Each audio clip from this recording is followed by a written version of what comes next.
Good afternoon. My colleagues and I remain squarely focused on our dual mandate to promote maximum employment and stable prices for the American people. The economy has made considerable progress toward our dual mandate objectives. Inflation has eased substantially over the past year, while the labor market has remained strong. And that's very good news. But inflation is still too high. Further progress in bringing it down is not assured, and the path forward is uncertain. We are fully committed to returning inflation to our 2% goal. Restoring price stability is essential to achieve a sustainably strong labor market that benefits all. Today, the FOMC decided to leave our policy interest rate unchanged and to continue to reduce our securities holdings, though at a slower pace. Our restrictive stance of monetary policy has been putting downward pressure on economic activity and inflation, and the risks to achieving our employment and inflation goals have moved toward better balance over the past year. However, in recent months, inflation has shown a lack of further progress toward our 2% objective, and we remain highly attentive to inflation risks. I'll have more to say about monetary policy after briefly reviewing economic developments. Recent indicators suggest that economic activity has continued to expand at a solid pace.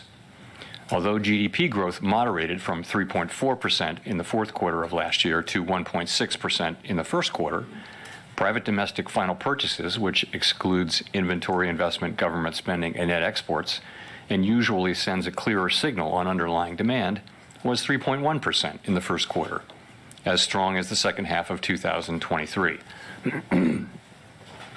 Consumer spending has been robust over the past several quarters, even as high interest rates have weighed on housing and equipment investment. Improving supply conditions have supported resilient demand and the strong performance of the U.S. economy over the past year. The labor market remains relatively tight, but supply and demand conditions have come into better balance. Payroll job gains averaged 276,000 jobs per month in the first quarter, while the unemployment rate remains low at 3.8%. Strong job creation over the past year has been accompanied by an increase in the supply of workers, reflecting increases in participation among individuals aged 25 to 54 years and a continued strong pace of immigration. Nominal wage growth has eased over the past year, and the jobs-to-workers gap has narrowed, but labor demand still exceeds the supply of available workers. Inflation has eased notably over the past year, but remains above our longer-run goal of 2%. Total PCE prices rose 2.7% over the 12 months ending in March. Excluding the volatile food and energy categories, core PCE prices rose 2.8%. The inflation data received so far this year have been higher than expected. Although some measures of short-term inflation expectations have increased in recent months, longer-term inflation expectations appear to remain well anchored, as reflected in a broad range of surveys of households, businesses, and forecasters, as well as measures from financial markets. The Fed's monetary policy actions are guided by our mandate to promote maximum employment and stable prices for the American people. My colleagues and I are acutely aware that high inflation imposes significant hardship as it erodes purchasing power, especially for those least able to meet the higher costs of essentials like food, housing, and transportation. We are strongly committed to returning inflation to our 2% objective. The committee decided at today's meeting to maintain the target range for the federal funds rate at 5.25% to 5.5%, and to continue the process of significantly reducing our securities holdings, though at a slower pace. Over the past year, as labor market tightness has eased and inflation has declined, the risks to achieving our employment and inflation goals have moved toward better balance. The economic outlook is uncertain, however, and we remain highly attentive to inflation risks. We've stated that we do not expect that it will be appropriate to reduce the target range for the federal funds rate until we have gained greater confidence that inflation is moving sustainably toward 2%. So far this year, the data have not given us that greater confidence. In particular, and as I noted earlier, readings on inflation have come in above expectations. it is likely that gaining such greater confidence will take longer than previously expected. We are prepared to maintain the current target range for the federal funds rate for as long as appropriate. We're also prepared to respond to an unexpected weakening in the labor market. We know that reducing policy restraint too soon or too much could result in a reversal of the progress we've seen on inflation. At the same time, reducing policy restraint too late or too little could unduly weaken economic activity and employment.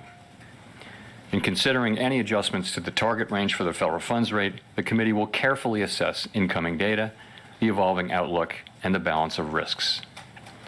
Policy is well positioned to deal with the risks and uncertainties that we face in pursuing both sides of our dual mandate. We will continue to make decisions meeting by meeting. Turning to our balance sheet, the committee decided at today's meeting to slow the pace of decline in our securities holdings, consistent with the plans we released previously. Specifically, the cap on Treasury redemptions will be lowered from the current $60 billion per month to $25 billion per month as of June 1. Consistent with the committee's intention to hold primarily Treasury securities in the longer run, we're leaving the cap on agency securities unchanged per month, and we will reinvest any proceeds in excess of this cap in Treasury securities. With principal payments on agency securities currently running at about $15 billion per month, total portfolio runoff will amount to roughly $40 billion per month.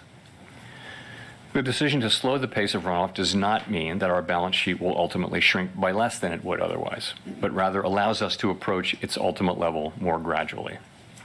In particular, slowing the pace of runoff will help ensure a smooth transition, reducing the possibility that money markets experience stress and thereby facilitating the ongoing decline in our securities holdings that are consistent with reaching the appropriate level of ample reserves. We remain committed to bringing inflation back down to our 2% goal and to keeping longer-term inflation expectations well anchored. Restoring price stability is essential to set the stage for achieving maximum employment and stable prices over the longer run. To conclude, we understand that our actions affect communities, families, and businesses across the country. Everything we do is in service to our public mission.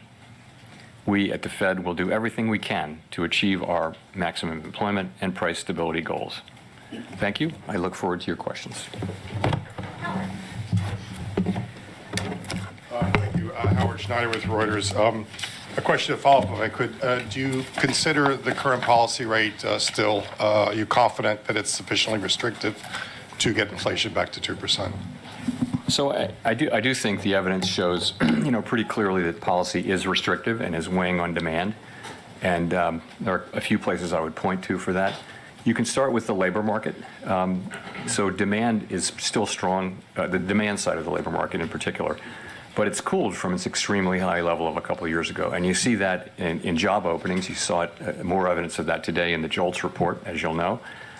It's still higher than pre-pandemic, but it has been coming down both in the Indeed report and in the JOLTS report. That's demand cooling. The same is true of quits and hiring rates, which have essentially normalized. I also we look at surveys of workers and, surveys of workers and businesses and ask workers, are jobs plentiful, and ask businesses, are workers plentiful? Is it easy to find workers? And you've seen that the answers to those have come back down to pre-pandemic levels. You also see in interest-sensitive spending like housing and investment, you also see that higher interest rates are weighing on those activities. So I do think it's clear that that policy is restrictive. Sufficiently restrictive, I guess. So I would say that we believe it is restrictive, and we believe over time it will be sufficiently restrictive. That will be a question that that the data will have to answer. So as a follow-up, if inflation Pardon me. continues running roughly sideways as it has been, the job market stays reasonably strong, unemployment low, and expectations are anchored and maintained, would you disrupt that for... Expectations are not anchored? Are anchored. Or anchored. Stable, roughly. Would you disrupt that for the last half point on PCE? I don't want to get into complicated hypotheticals, but I would say that, we're committed to retaining our current restrictive stance of policy for as long as is appropriate, and we'll do that. Gina. Thanks for taking our questions, Chair Powell. I wonder, obviously, Michelle Bowman has been saying that there is a risk that rates may need to increase further, although it's not her baseline outlook. I wonder if you see that as a risk as well, and if so, what change in conditions would merit considering raising rates at this point? So I think it's unlikely that the next policy rate move will be a hike. I'd say it's unlikely. Our policy focus is really what I just mentioned, which is how long to keep policy restrictive. You ask, what would it take? I think we'd need to see persuasive evidence that our policy stance is not sufficiently restrictive to bring inflation sustainably down to 2% over time.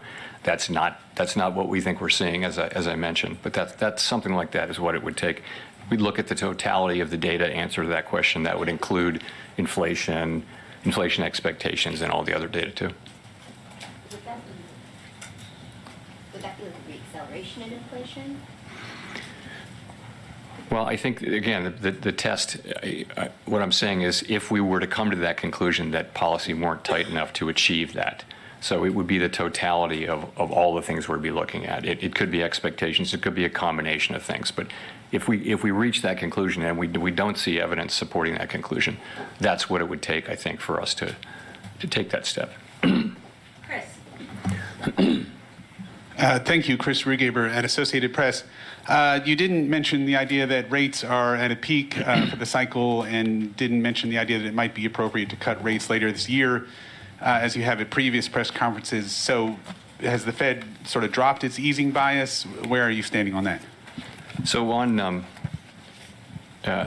me address cuts. So obviously, our decisions that we make on our policy rate are going to depend on the incoming data, how the outlook is evolving, and the balance of risks, as always. And we'll look at the totality of the data.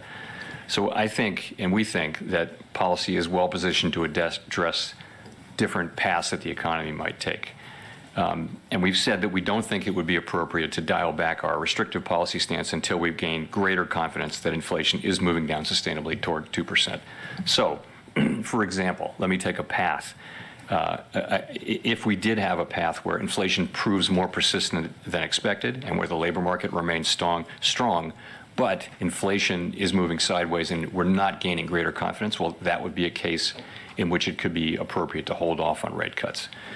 I think there's also other paths that the economy could take which would cause us to want to consider rate cuts, and those would be, two of those paths would be that we do gain greater confidence, as we've said, that inflation is moving sustainably down to 2%, and another path could be, an unexpected weakening in the labor market, for example. So those are paths in which you could see us cutting rates. So I think it really will depend on the data.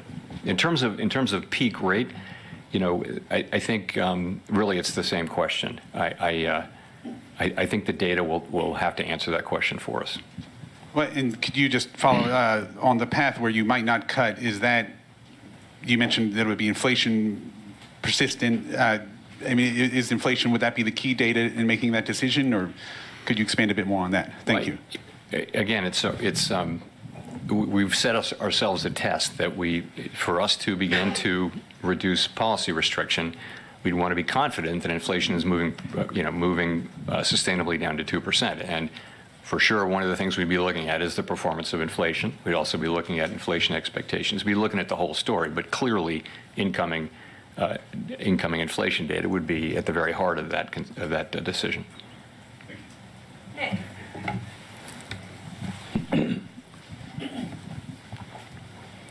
Nick Timrose of the Wall Street Journal. Chair Powell, to what extent has the easing in financial conditions since November contributed to the reacceleration in growth? And do you now expect a period of sustained tighter financial conditions will be needed to resume the sort of disinflation the economy saw last year? So I think it's hard to know that. I think we'll be able to look back, from down the road and look back and understand it better. If you look at, let's look at growth. Really, what we've seen so far this year in the first quarter is growth coming in about consistent with where it was last year. I know GDP came in lower, but you don't see an acceleration in growth. I mean, the thought would be that financial conditions loosened in December, and that caused an uptick in activity, and that caused inflation. Presumably that's what, or tightening in the labor market. You don't really see that happening. What you see is economic activity at a level that's roughly the same as last year. So, what's causing this inflation, we'll have a better sense of that over time. I don't know that there's an obvious connection there, though, with the easing of financial conditions. In terms of tightening, you're right. I mean, rates are certainly higher now and have been for some time than they were before the December meeting, and they're higher, and that's tighter financial conditions, and that's appropriate given what inflation has done in the first quarter. You've said in the past that stronger growth wouldn't necessarily preclude rate cuts. I wonder, would continued strength in the labor market change your view about the appropriate stance of policy if it was accompanied by signs that wage growth was reaccelerating?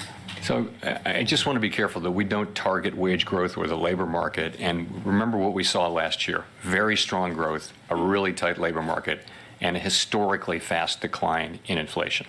So and that's because we know there are two forces at work here. There's the unwinding of the pandemic-related supply side distortions and demand side distortions, and there's also monetary policy, restrictive monetary policy. So I wouldn't rule out that something like that can't continue. I wouldn't give up at this point on further things happening on the supply side, either because we do see that companies still report that there are supply side issues that they're facing, and also, even when the supply side issues are solved, it should take some time for that to affect economic activity and ultimately inflation. So there are still those things. So I don't like to say that either growth or a strong labor market in and of itself would automatically create problems on inflation, because of course it didn't do that last year. You ask about wages. We also don't target wages. We target price inflation. It is one of the inputs. The point with wages is, of course, we like everyone else like to see high wages, but we also want to see them not eaten up by high inflation. And that's really what we're trying to do, is to cool the economy and work with what's happening on the supply side to bring the economy back to 2% inflation. And part of that will probably be having wage increases move down incrementally toward levels that are more sustainable. Rachel. Hi, Chair Powell, Rachel Siegel from the Washington Post. Thanks for taking our questions.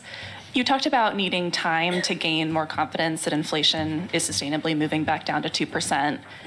It's May now. Do you have time this year to cut 3 times, just given the calendar? Yeah, I'm not really thinking of it that way. What we said is that we need to be more confident, and we've said, my colleagues and I today said, that we didn't see progress in the first quarter, and I've said that it appears then that it's going to take longer for us to reach that point of confidence. So I don't know how long it'll take. I can just say that when we get that confidence, then rate cuts will be in scope, and I don't know exactly when that will be. And with hindsight, are there any signs that you can look back on now, looking at the reports from January or February or March, that suggested something more worrying than just expected bumpiness?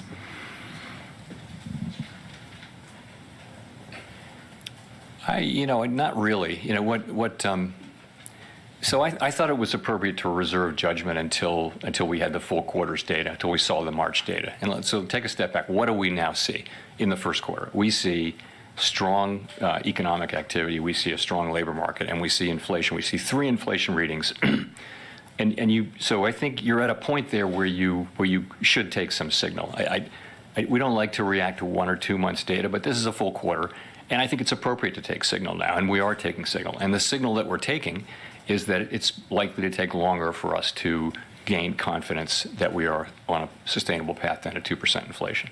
That's the signal that we're taking. Steve.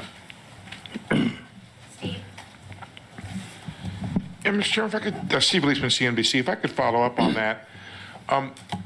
What particular areas were sort of temporary or blips in the inflation data in the first quarter, and what's the dynamic by which you expect them to work out in the coming months and quarters? Yeah.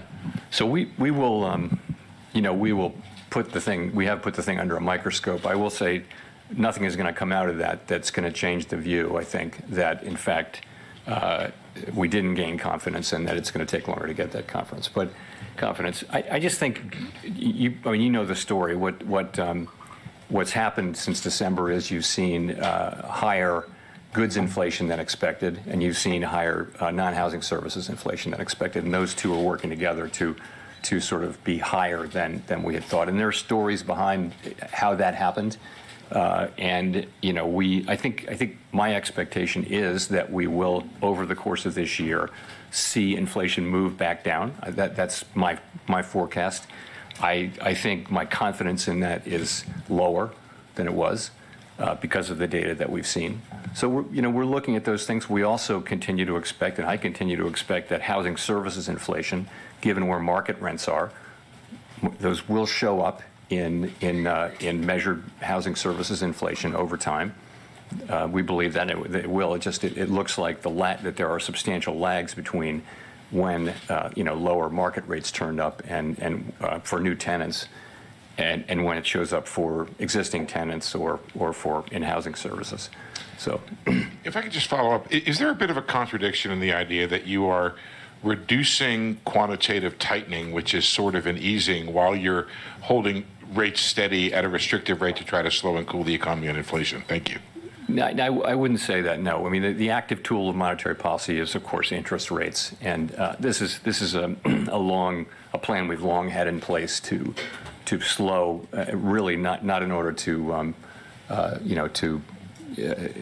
provide accommodation to the economy, but to be less restrictive to the economy. It really is to ensure that the process of shrinking the balance sheet down to where we want to get it is a smooth one and doesn't wind up with financial market turmoil the way it did the last time we did this, and the only other time we've ever done this. Craig. Craig Forrest from Bloomberg. Two questions. First, simple one. Given the run of data since March, has the probability in your mind of no cuts this year increased or stayed the same? That's the first question. Second question. Chair Powell, you joined the board in 2012, and I'm sure you remember, as I do, what the jobless recovery was like.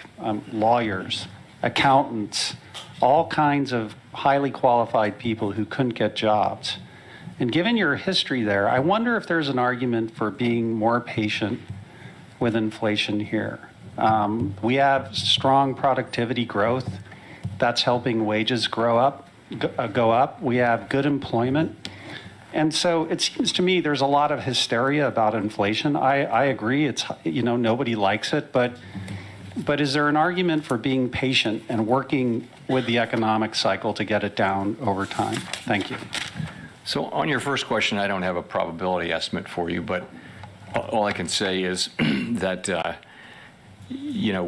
we've said that we didn't think it would be appropriate to cut until we were more confident that inflation was moving sustainably on 2%. Our confidence in that didn't increase in the first quarter, and in fact, what really happened was we came to the view that it will take longer to get that confidence. And I think the economy has been very hard for forecasters broadly to predict its path, but there are paths to not cutting, and there are paths to cutting. It's really going to depend on the data.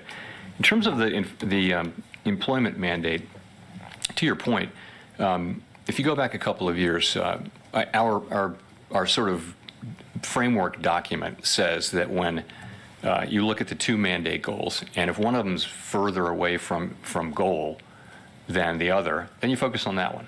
It's the time to get back there times times how far it is from the goal, and that was clearly inflation. So our focus was very much on inflation, and this is what we referred to in the statement. As inflation has come down now to below 3% on a 12-month basis, it's become we're now focusing the other goal, the employment goal, now comes back in to focus, and so we are focusing on it, and that's how we think about that. Claire. Claire Jones, Financial Times. Thanks a lot for the opportunity to ask the questions. Just to go back to the answer before the previous one, it seemed to suggest that you think the likeliest path of inflation is one that's going to allow you to have a situation where rates are lower at the end of the year than they are right now. It'd be good if you could just confirm whether or not that's a correct reading. And the Q1 GDP print has led to some to start mentioning the term stagflation with respect to the US economy. Do you or anyone else on the FOMC think this is now a risk?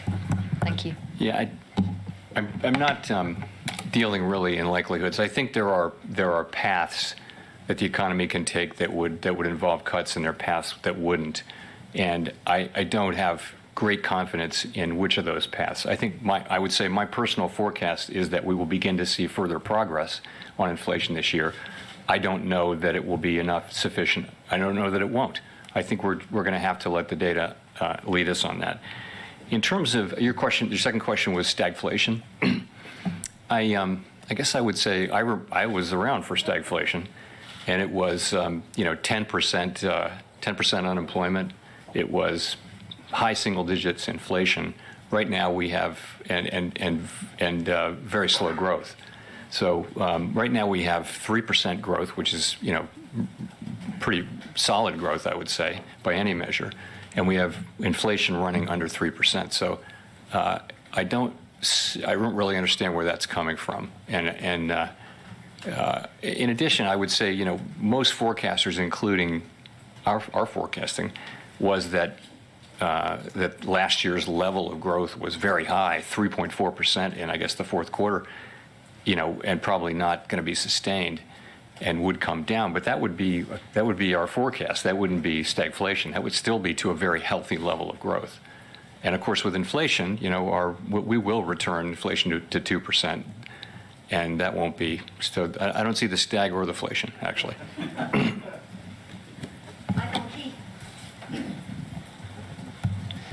Michael McKee from Bloomberg Radio and Television.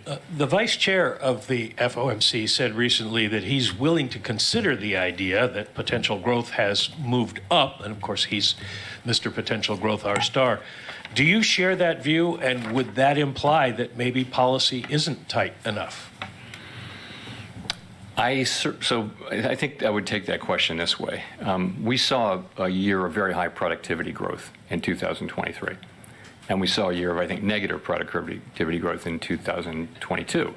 So I think it's hard to draw from the data.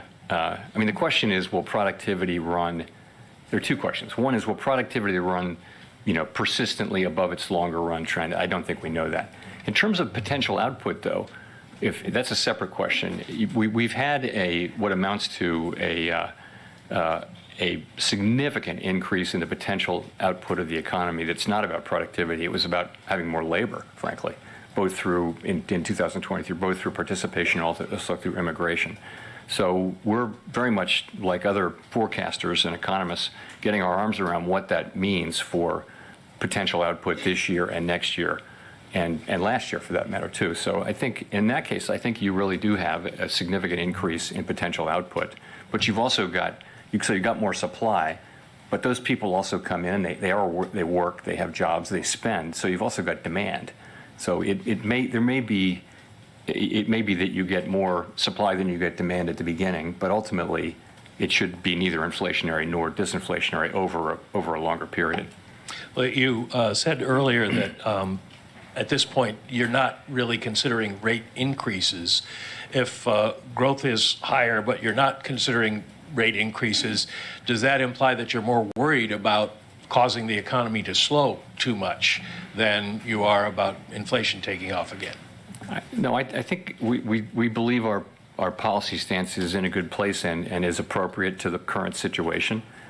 We believe it's restrictive, and our evidence for that I went over earlier. You see it in the labor market, you see it in inflation-sensitive spending, where demand has clearly come down a lot over the past few years, and that's more from monetary policy, whereas the supply side things that are happening are more on the supply side. So that's how I would think about it. Edward. Thank you, Mr. Chairman. Edward Lawrence from Fox Business. So GDP growth is about 2%. Inflation, employment is about 4%. It feels a lot like a steady state, and we have 3% inflation. So if the data remains the same that you're seeing, and I know you said you don't see a rate hike, but it stands to reason that you would need a rate hike to get from 3 to 2% inflation. So was there any discussion about a rate hike in today's meeting? And are you satisfied with 3% inflation for the rest of the year? Well, of course, we're not satisfied with 3% inflation. 3% can't be in a sentence with satisfied. So we will return inflation to 2% over time, but over time.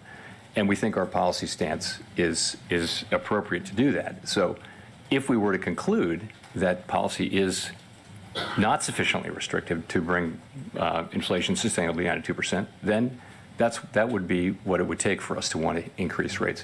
We don't see that. We don't see evidence for that. So that's where we are. Was there a discussion about a rate hike at all? So the policy focus has really been on what to do about holding the current level of restriction. That's part of the policy. That's where the policy discussion was in the meeting. I wanted to follow on the 3%. Is there a time frame of persistent inflation that would trigger a rate hike? There isn't any rule. You can't look to a rule. These are going to be judgment calls. Clearly, restrictive monetary policy needs more time to do its job. That is pretty clear based on what we're seeing. How long that will take and how patient we should be, it's going to depend on the totality of the data, how the outlook evolves. Victoria. Hi, Victoria Guido with Politico. You've talked about your commitment to being apolitical and nonpartisan, and I was just wondering, given that it's an election year, is the bar for rate changes higher close to an election? And similarly, is there a significant economic difference between starting to cut in, say, September versus December? So we're always going to do what we think the right thing for the economy is when we come to that consensus view that it's the right thing to do for the economy. That's our record. That's what we do. We're not looking at anything else. It's hard enough to get the economics right here. These are difficult things, and if we were to take on a whole nother set of factors and use that as a new filter, it would reduce the likelihood we'd actually get the economics right. So that's how we think about it around here. And we're at peace over it. We know that we'll do what we think is the right thing when we think it's the right thing, and we'll all do that. And that's how everybody around here thinks. So I can't say it enough that we just don't go down that road. If you go down that road, where do you stop? And we're not on that road. We're on the road where we're serving all the American people and making our decisions based on the data and how those data affect the outlook and the balance of risks. And then is there a significant difference between, whether you start in, say, September versus December? There's a significant difference between an institution that takes into account all sorts of political events and one that doesn't. That's where the significant difference is, and we just don't do that. I mean, you can go back and read the transcripts for every. This is my fourth presidential election here. Read all the transcripts and see if anybody mentions in any way the pending election. It just isn't part of our thinking. It's not what we're hired to do. If we start down that road, I don't know how you stop. So. Simon. Thank you, Chair Powell. Question about the labor market. You've mentioned a few times that the labor market is normalizing. Certainly today's JOLTS data suggested that things are kind of getting back to pre-pandemic levels. One thing that hasn't normalized is wage growth, which is still quite a bit stronger than before the pandemic. I wonder if you can share your analysis of why that's happening. Is it a lagging indicator or something else going on? So I think if you go back to where wage increases peaked a couple, 3 years ago, essentially all wage measures have come down substantially to that. But they are not down to where they were before the pandemic. They're still roughly a percentage point higher. And we've seen pretty consistent progress, but not uniformly. And you'll note the ECI reading from Tuesday was expected to have come down, and essentially it was flat year over year, I think, roughly. So, yeah, I mean, that part of it is bumpy. And again, we don't target wage increases, but it, in the longer run, if you have wage increases running higher than productivity would warrant, and then there will be inflationary pressures. Employers will raise prices over time if that's the case. So we've seen progress. It has been inconsistent, but we have seen a substantial decline overall. But we have ways to go on that. Scott. You were Nancy. Nancy, sorry. Hey, Chair Powell, Nancy Marshall-Genzer from Marketplace. You mentioned consumers, and consumers are feeling the weight of interest rates right now. Mortgage rates are up, as are rates for car loans, credit cards. People looking to borrow are very discouraged. That's reflected in their views on the economy. What would you say to them? Well, the thing that hurts everybody, and particularly people in the lower income brackets, is inflation. If you're a person who's living paycheck to paycheck and suddenly all the things you buy, the fundamentals of life go up in price, you are in trouble right away. And so with those people in mind in particular, what we're doing is we're using our tools to bring down inflation. It will take some time, but we will succeed, and we will bring inflation back down to 2%, and then people won't have to worry about it again. That's what we're doing, and we know that it's painful and inconvenient, but the dividends will be paid will be very large, and everyone will share in those dividends. And we've made quite a lot of progress if you can think about it. I think headline core PCE peaked at 5.8. Now it's headline peaked at 7.1. Now it's at 2.7. Don't want to get that wrong. No, you don't. Quick follow-up. Are current interest rates really doing that much, though, to fight inflation right now for those consumers? Yes, I mean, I think that restrictive monetary policy is doing what it's supposed to do, but it's also in this case unusually working alongside and with the healing of the supply side. That was different this time was that a big part of the source of the inflation and the reason why we're having this conversation is that we had this supply side kind of collapse with shortages and bottlenecks and all that kind of thing. And this was to do with the shutting down and reopening of the economy and other things that really raised demand. So many factors did that. So I think now you see those two things working together, the reversal of those supply and demand distortions from the pandemic and the response to it, along with restrictive monetary policy. Those two things are working to bring down inflation, and we've made a lot of progress. Let's remember how far we've come. And we have a ways to go. We've got work left to do, but we're not looking at the very high inflation rates that we were seeing 2 years ago.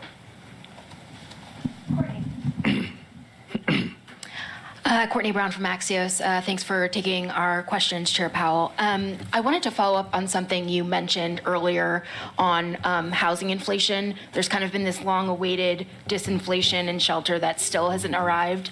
So I guess two questions. How do you explain the substantial lags between some of the private sector data we're seeing and the government data? And how confident are you that rents will be helpful on the inflation front in the coming months?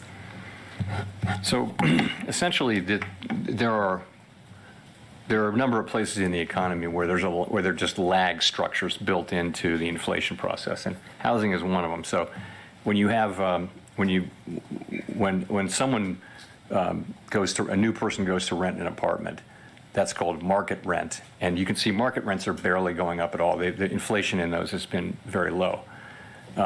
But it takes, before that, they were incredibly high. They sort of led the high part. So what happens is those market rents take years, actually, to get all the way into rents for tenants who are rolling over their leases. Landlords don't tend to charge as much of an increase to a rollover tenant for whatever reason. And what that does is it builds up a sort of an unrealized portion of increases when there have been big increases. And what happens is, it's complicated, but the story is it just takes some time for that to get in. Now, I am confident that as long as market rents remain low, this is going to show up in measured inflation. assuming that market rents do remain low. What will be the exact timing of it? I think we've learned that the lags are longer. We now think significantly longer than we thought at the beginning. And so confident that it will come, but not so confident in the timing of it. But yes, I expect that this will happen. Thanks. Nick Jasinski. Thank you, Chair Powell, for taking the questions. This is Nicholas Jasinski from Barron's Magazine. It seems that over the past 3 or 4 years, economies and central banks in developed markets at least have been on more or less the same trajectory, easing during the pandemic, fighting inflation with restrictive policy on the way out. Feels like that may be ending in 2024 based on some of the economic data from Europe and the US and Japan and statements from those central banks as well. So my question is, what considerations or risks does a period of more divergent global economic trajectories and central bank policies present for the FOMC? So you're right. I think that may happen, and you know that we all serve domestic mandates, right? So I think the difference between the United States and other countries that are now considering rate cuts is that they're just not having the kind of growth we're having. Their inflation is performing about like ours or maybe a little better, but they're not experiencing the kind of growth we're experiencing. So we actually have the luxury of having strong growth and a strong labor market, very low unemployment, high job creation, and all of that. And we can be patient, and we'll be careful and cautious as we approach the decision to cut rates, whereas I think other jurisdictions may go before that. In terms of the implications, I think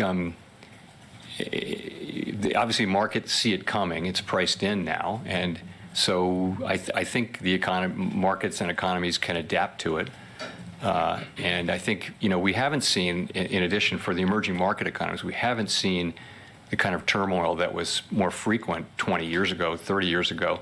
And that's, I think, partly because emerging market countries, many of them have much better monetary policy frameworks, much more credibility on inflation. And so they're navigating this pretty well this time. Jennifer. Thank you, Chair Powell. Jennifer Schonberger with Yahoo Finance.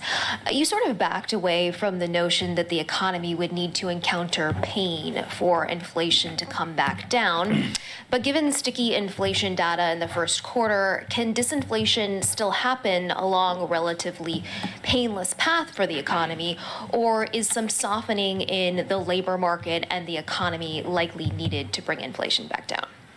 So you're right. I think we thought, and most people thought there would have to be probably a significant dislocations somewhere in the economy, perhaps the labor market, to get inflation all the way down from the very high levels it was at the beginning of this episode. That didn't happen. That's a tremendous result. We're very, of course, gratified and pleased that hasn't happened. And if you look at the dynamics that enabled that, it really was that so much of the gain was from the unwinding of things that weren't to do with monetary policy, but the unwinding of the distortions to the economy, supply side problems, and also some demand issues as well. The unwinding of those really helped inflation come down. Now, as I've said, I'm not giving up on that. So I think it is possible that those forces will still work to help us bring inflation down. We can't be guaranteed that that's true, though. And so we're trying to use our tools in a way that keeps the labor market strong and the economy strong, but also helps bring inflation back down to 2% sustainably. We will bring inflation down to 2% sustainably. We hope we can do it without significant dislocations in the labor market or elsewhere. And speaking of dislocations in the labor market, in terms of cutting, you said if there were weakness in the job market, that could be a reason to cut rates. So if the unemployment rate were to tick above 4%, but inflation not back down to your 2% target, how would you look at that? Would the unemployment rate popping back above 4% catch your attention? I said an unexpected weakening is the way I characterize it. So, and I'm not going to try to define exactly what I mean by that, but it'd have to be meaningful and get our attention and lead us to think that the labor market was really significantly weakening for us to want to react to it. A couple of tenths in the unemployment rate would probably not do that, but it would be a broader thing that would suggest that it would be appropriate to consider cutting. And I think whether you decide to cut will depend on all the facts and circumstances, not just that one. Kyle. Chair Powell, thanks for taking the question. Kyle Campbell with American Banker. You've said that broad and material changes are needed for the Basel III endgame proposal, and you've mentioned that a reproposal is something that's on the table. As you've had more time to sort of sit with the public commentary, process that, and understand the options available to you, do you have a better sense of whether a reproposal will be necessary? And do you have a timeline in mind for when some sort of movement will be made on that front, either a reproposal or a move to finalize? So let me start by saying that the Fed is committed to, completing this process and carrying out Basel III endgame in a way that's faithful to Basel and also comparable to what the other large comparable jurisdictions are doing. We haven't made any decisions on policy or on process at all. Nothing. No decisions have been made. I'll say again, though, if we conclude that reproposal is appropriate, we won't hesitate to insist on that. And then do you need to resolve issues with the capital proposal in order to advance other parts of the regulatory agenda, or do you expect to continue to make progress on those other agenda items?